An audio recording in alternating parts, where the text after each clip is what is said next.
I'm Maria Menounos, and you're tuned in to AfterBuzz TV, the ESPN of TV talk. Now, let the buzz begin.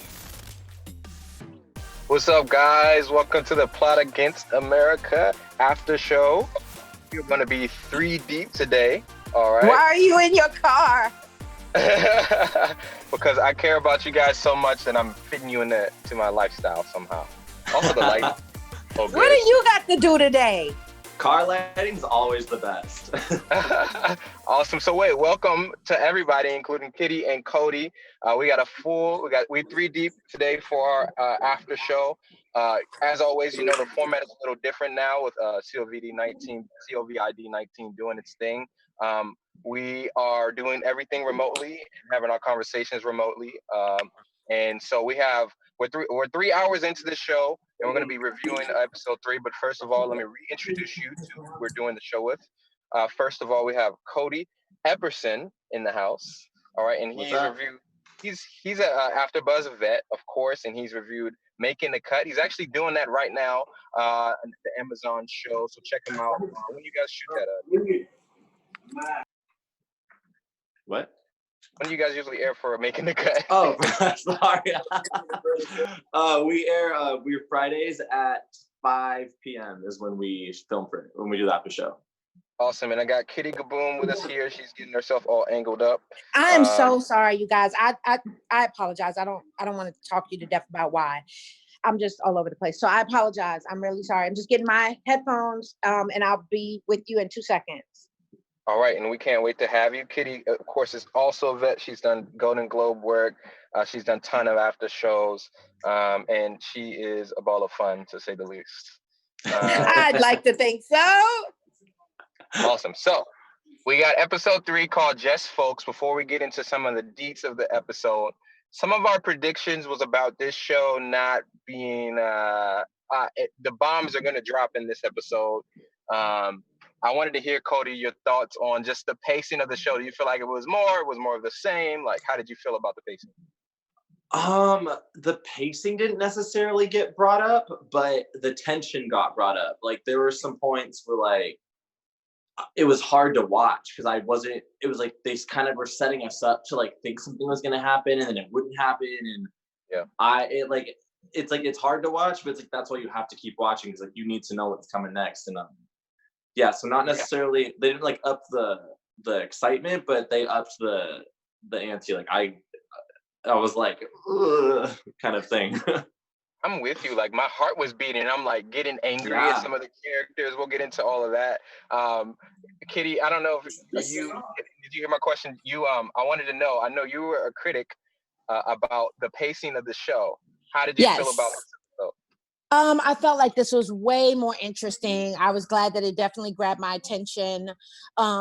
Even though there wasn't a whole lot of shoot 'em up, bang, bang, which I didn't expect that.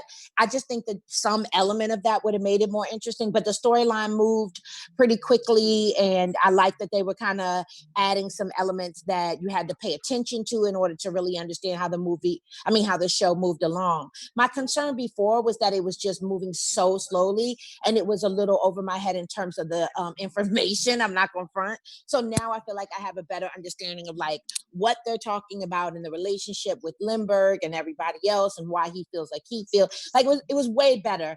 And there was I like the element of like that they kind of brought the kids into it more.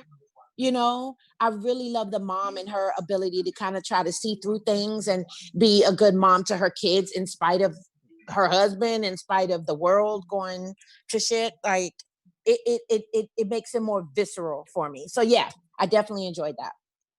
Yeah, that's so well said. So I think that's a perfect segue into the father, who we saw a lot of in this episode, Herman. He is having to say the least, a hard time accepting what seems to be the reality with Charles Lindbergh becoming the president. So they do this trip to DC, and they're kind of getting exposure to the extent of the anti-Semitism now that Charles Lindbergh has been elected. But he's not a keep his mouth shut type of guy. At all.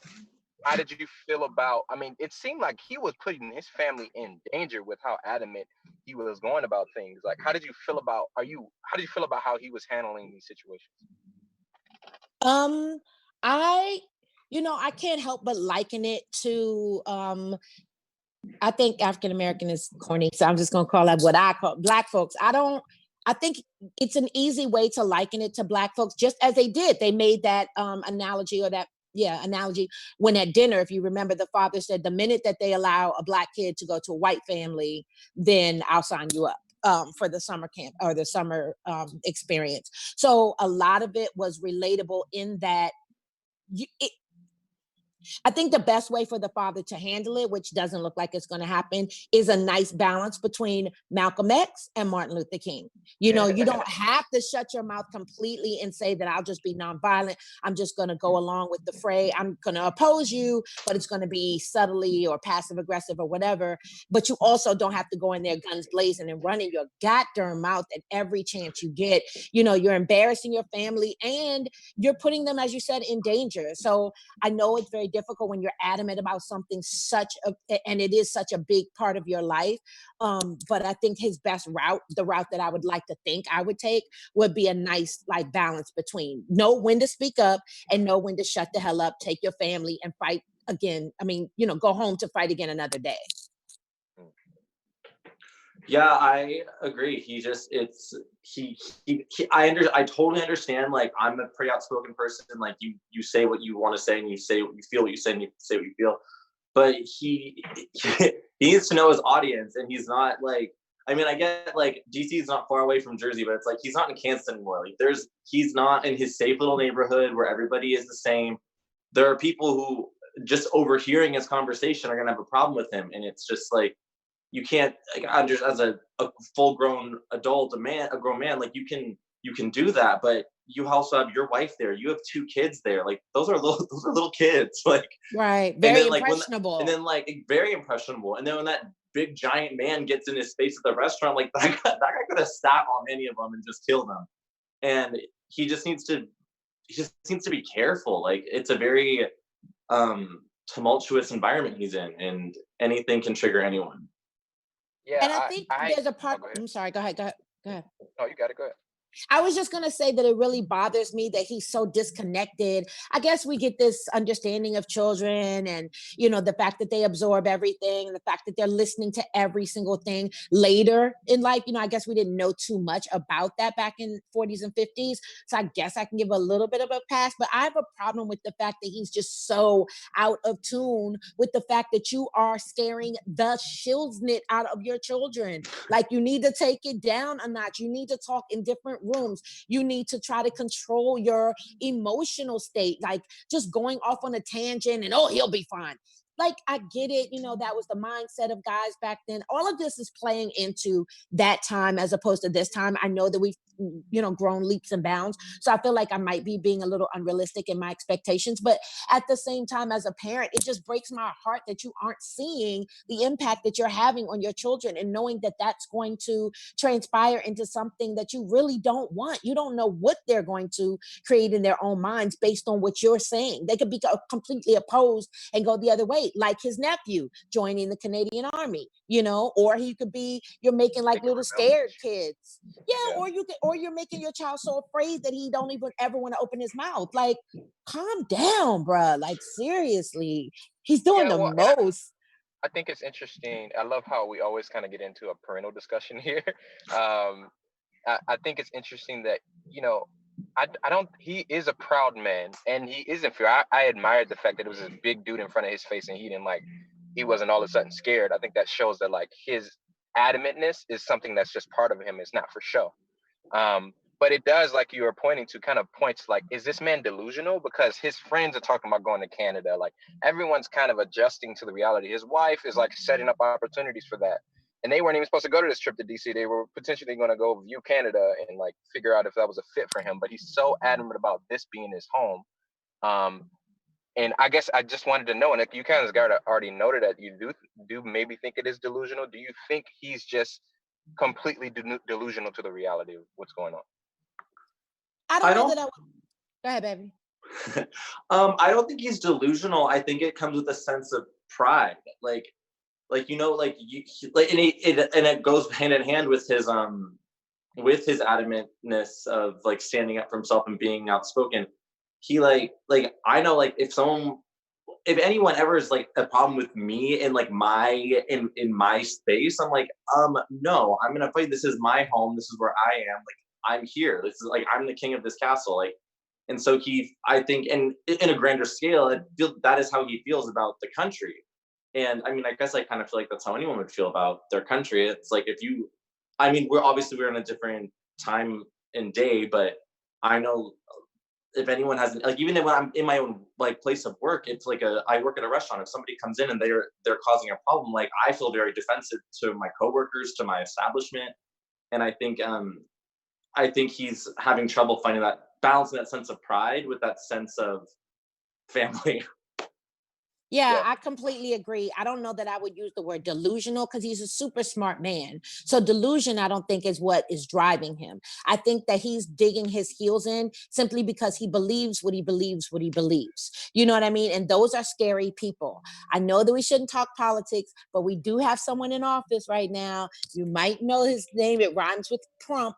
And I'm just saying the Trump guy oftentimes digs his heels in and believes what he believes, and then spreads that as knowledge of truth because it's what he genuinely believes, no matter what the statistics say, no matter what the experts are sharing with him.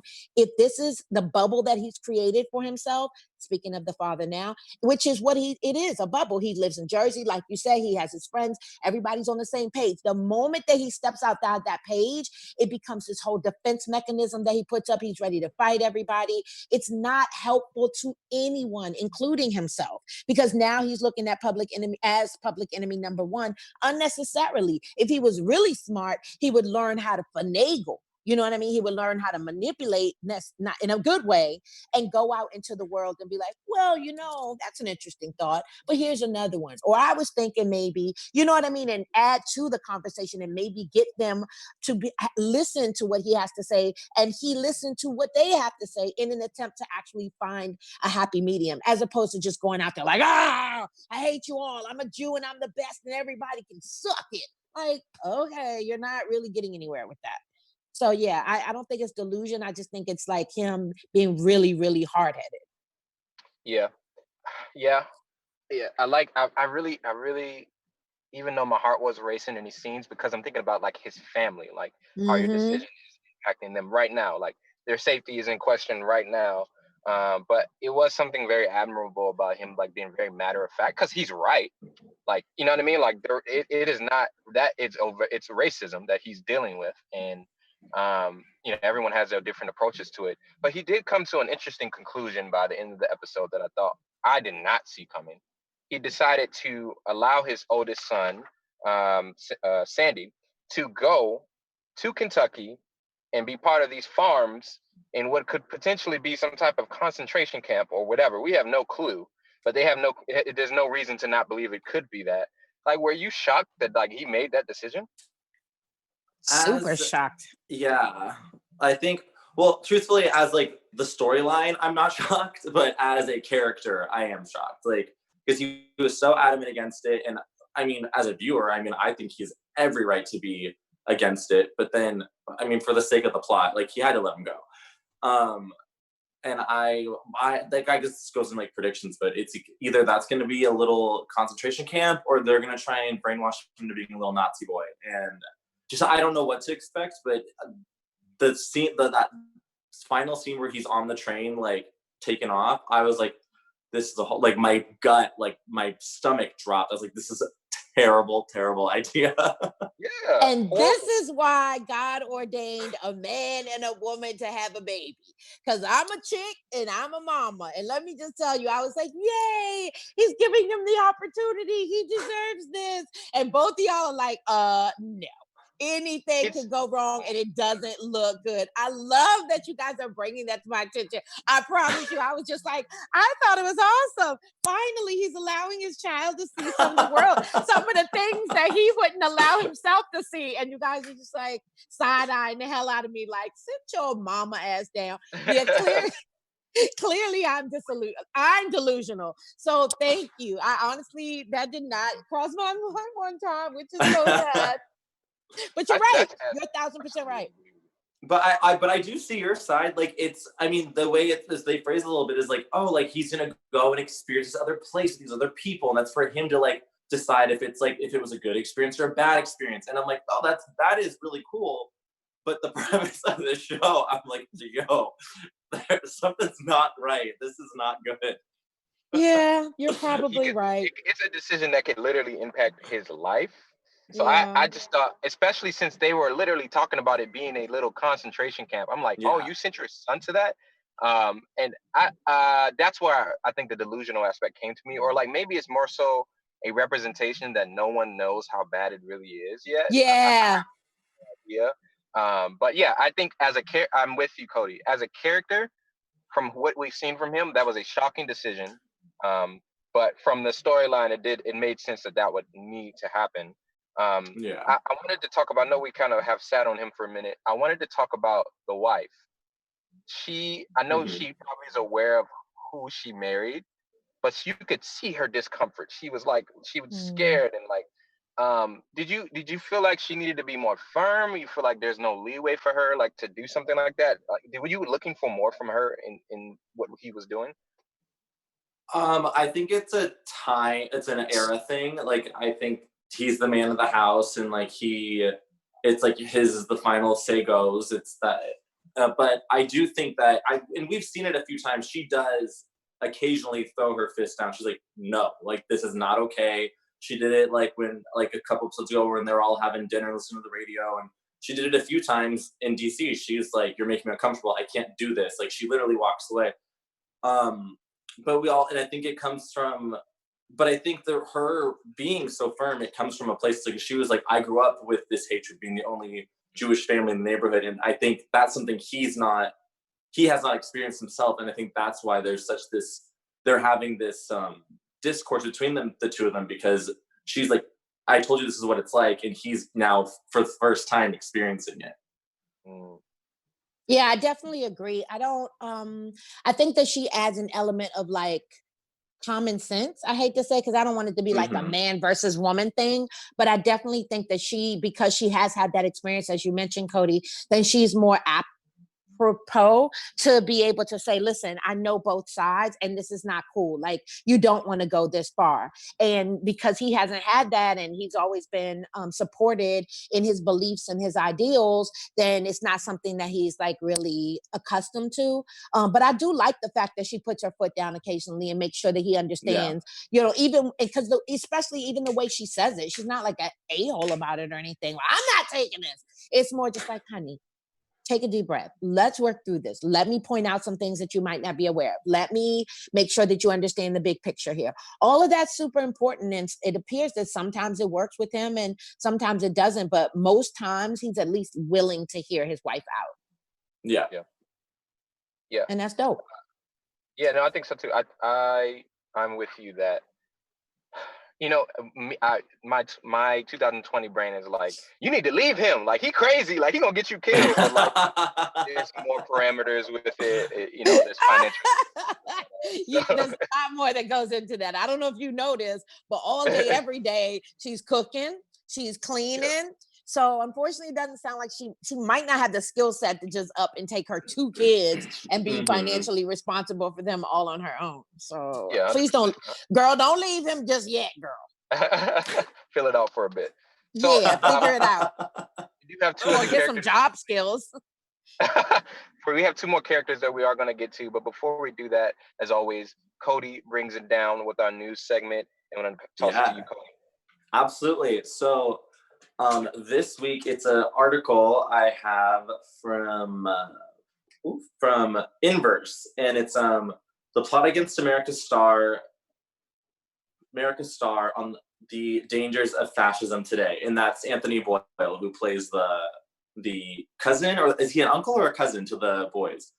But the one who joined the military.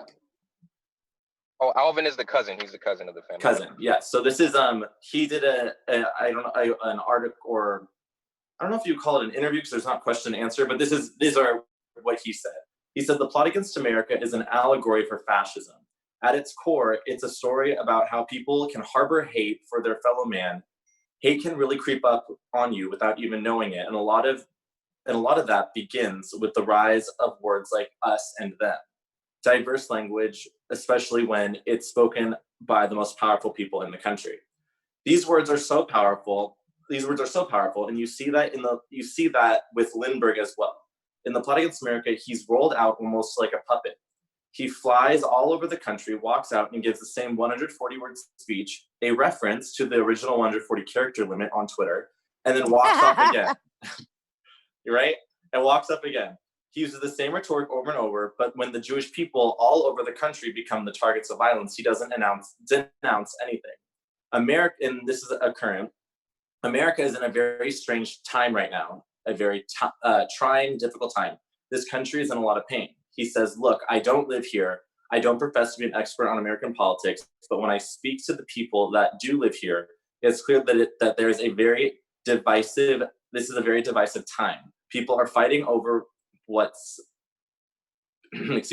people are fighting over what hats they're wearing. People are punching each other over political beliefs.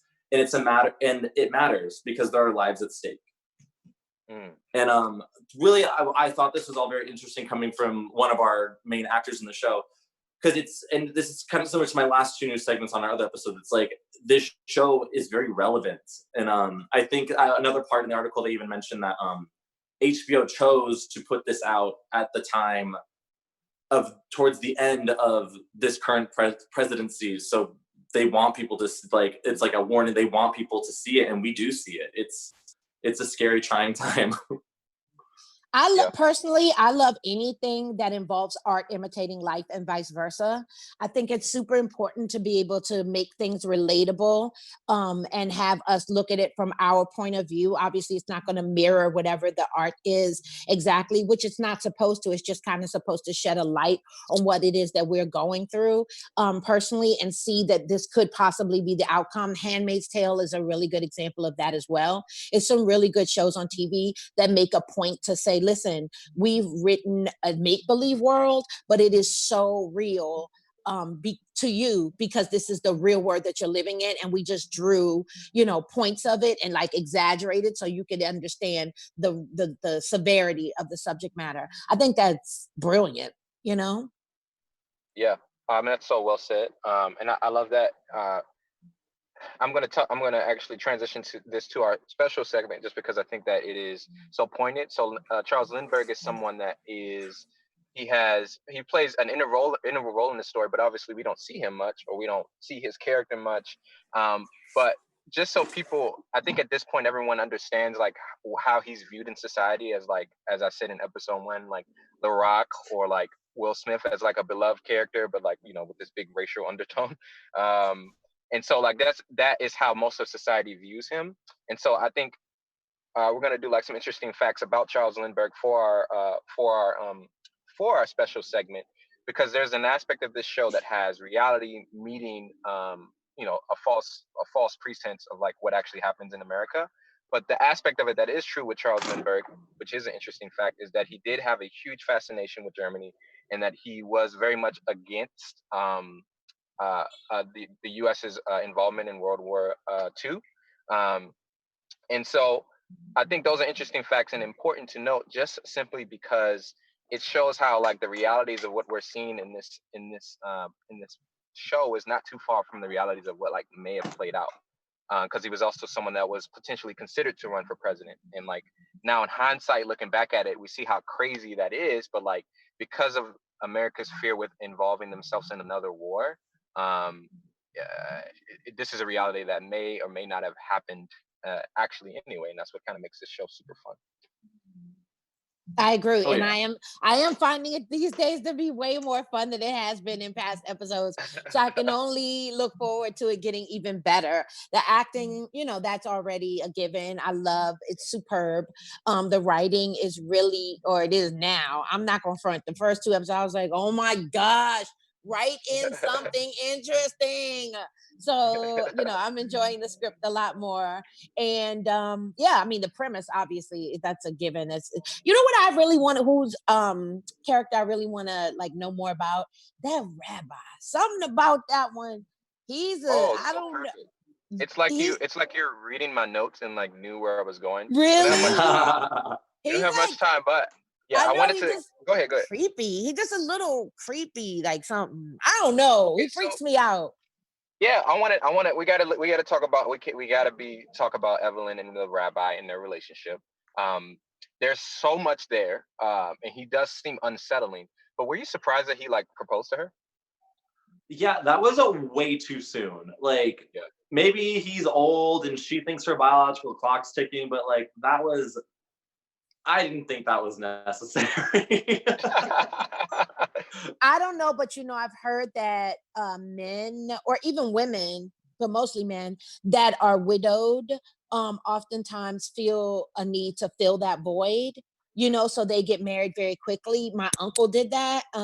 6 months after his wife of like a gabillion years died of cancer, he was married again, and he explained to us that his reasoning was that he didn't want to be alone and that he felt like the house was empty and stuff.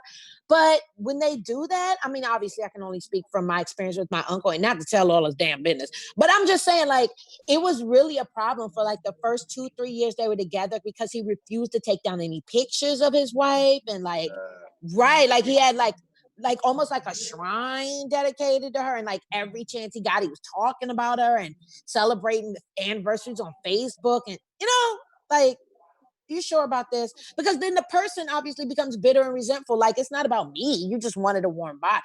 So maybe he Yep. just wants a warm body.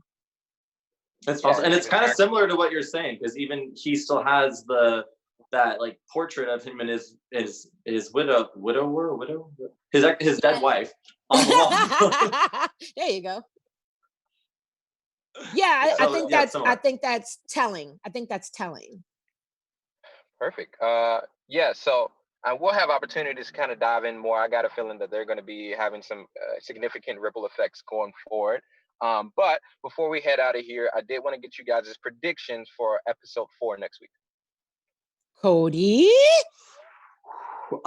Staying on this kind of similar, staying on the same like page. I do think that I'm concerned with the rabbi. Like, I don't know if like he is conniving, like if he's up to no good, or if maybe he's a delusional one. Like, I think maybe that he doesn't actually know what he's gotten himself into.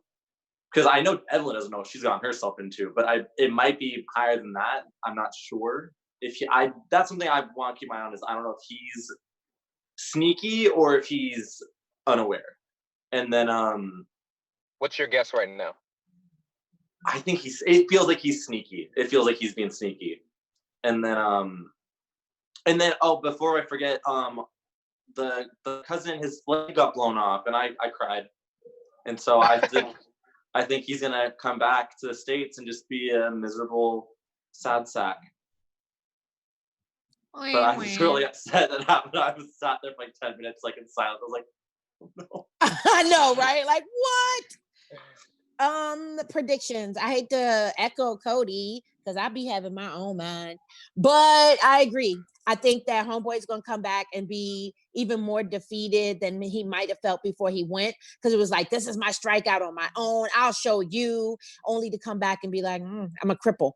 And that's what they called him in the 50s. Don't nobody come for me. I'm just using that word because that's what they said. And the unfortunate part with that too is that they're not as elevated in their thinking with people that are challenged bodily. What's the not technically challenged, you know what I mean? And so I think he won't get the support that he might hope for. So he's just going to be like a bump on a log, which is so sad. But I do predict also, again with Cody, that Homeboy is creepy AF. He freaks me out. I don't know what's going on with him. The way he talks, his man. Even when he was talking to the little boy. All right, well, that's a good. I'm like, something ain't right. And I'm telling you, this is not a prediction so much as like a hope and a prayer that the baby goes to the camp or live with the family or whatever. And it's awesome. And he draws little ducks and birds and horses and stuff. Please. What y'all think? No? Y'all don't believe it?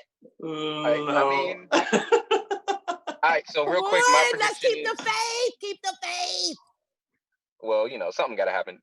My prediction is that it is a concentration camp, but somehow I think the delusional rabbi is going to get him out, even though a lot of other boys are going to die. That's my prediction. That's a good prediction. I'm not gonna lie. That is actually he's like, I'll pat myself on the back for that, That was one. pretty good. I'm not gonna lie. That was pretty good. It. That was pretty right. I said what I said. No, you killed it. You're right. So it is always a pleasure to be able to join in and have this dialogue with you guys. I feel like we got a few more episodes left in this limited series, so we'll be unpacking a lot more. Ricky, we miss you. Hopefully you'll be back next week, but we're going to sign off. First of all, Cody, would you like to let them know where they can find you on social media? Yeah, you can find me on Instagram at Cody Epp, CODYYEPP. And then I do a couple other after shows at the moment. Or wait, this is my other after show. I do Making the Cut on Fridays at 5 p.m. for AfterBuzz. Nice. My name is Kittie Kaboom. Find me on IG at Kittie Kaboom, KITTIEKABOOM. On Twitter, I'm Kittie Meow, and I do Zoe's Extraordinary Playlist. I just finished Love After Lockup. And yeah, slide in my DMs because I do a lot of voiceover work too. So a lot of characters and such, a lot of animation. I'm sure you do that like super well. And I'm DeAnJilo. You can hit me up on Twitter, on Instagram, at DeAnJilo. You see the spelling right there. Yeah, and I'll be writing a bunch of articles on AfterBuzzTV.com, so feel free to check in on those. Otherwise, we're going to see you guys next week at 3 p.m. See you guys then. Deuces. Sounds good. Bye. Our founder, Keven Undergaro, and me, Maria Menounos, would like to thank you for tuning in to AfterBuzz TV. Remember, we're not just the first, we're the biggest in the world, and we're the only destination for all your favorite TV shows. Whatever you crave, we've got it. So go to AfterBuzzTV.com and check out our lineup. Buzz you later. The views expressed herein are those of the hosts only and do not necessarily reflect the views of AfterBuzz TV or its owners or principals.